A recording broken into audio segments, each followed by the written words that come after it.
imaginary line in the sky.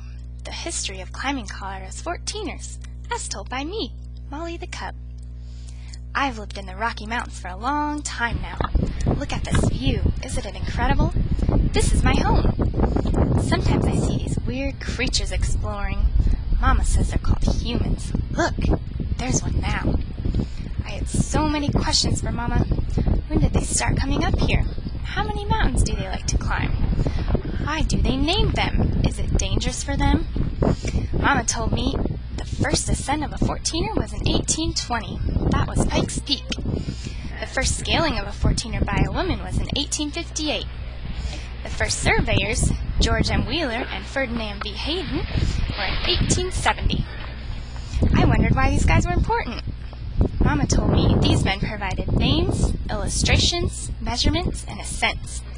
These men legitimized and institutionalized the concept of 14,000-foot mountains as a distinct group, which means they made it an official adventure to climb these mountains. I thought that was pretty neat. In 1923, Karl Blurack, look, there he is, and William Irvin were the first climbers to have ascended the 46 then recognized 14ers, which was a big deal to the humans.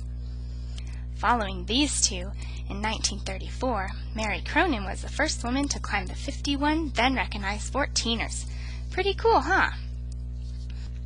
I think climbing must be much harder for humans than for us. These were significant achievements. Finally, in 1970, everyone knew of the word 14er, and an official book was published with the mountain's details. Because climbing these mountains is a difficult task, they have documented certain areas for these mountains called ranges. There are 58 14,000 feet or higher mountains and ranges called Front Range, 10 Mile Range, Mosquito Range, Sawat Range, Elk Mountains, San Juan Mountains, and Sangre de Cristo Range.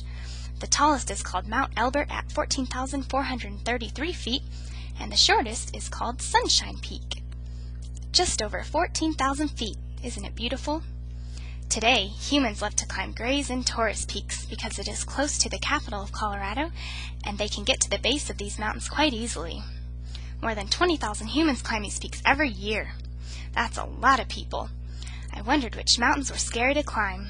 Mama told me the humans really struggle with Mount Wilson, Crestone Needle, Capitol Peak, Sunlight Peak, Little Bear Peak, Pyramid Peak, and North Maroon Peak.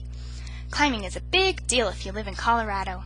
I love my home up here in the Rocky Mountains. I hope you enjoyed my story about Colorado's 14ers.